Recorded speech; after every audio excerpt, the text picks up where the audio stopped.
ukumkani, iinkosi, oosomashishini, usekela mphathiswa kwisebe elijongene nemicimbi yeenkokheli zomthonyama, iinkokheli zomgquba zamaKhoisan nobukhosi baseNgilane, bonke bebengungelene kumsitho wokuthi huntsu kubantwana begazi ngomsebenzi oncomekayo abawenza kwiingingqi zabo.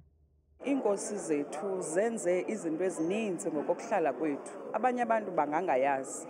Umhlaba lowa upha eDikeni apho University of Fort Hare ikhona wawunikezwe nguNkosi uTyali.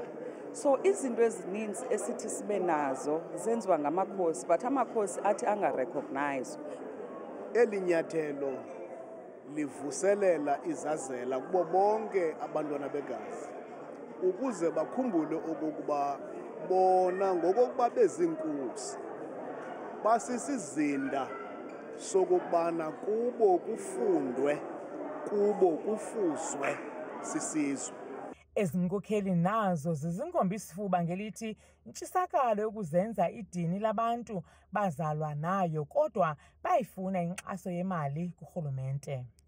Amakhosi asebenza kakhulu oqala awuprotecta umhlaba wabantu, okwesibini futhi ke basebenzela abantu without expecting any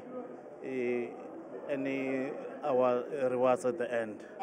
Bayadeserve mkhulu kakhulu umsebenzi owenziwayo zezinkosi. Amaxa amaninzi sithi xa sijonga okanye xa kufika inkonzo kwingingqi esihlala kuzo ziqala ziyoxelwa kubo.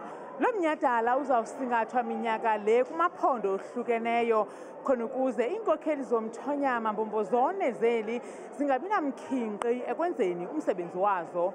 Kwiindaba zethu kuChannel 163 oziphathelwa yiNewzroom Africa, ndinguNtsiki Noyiya eMonti.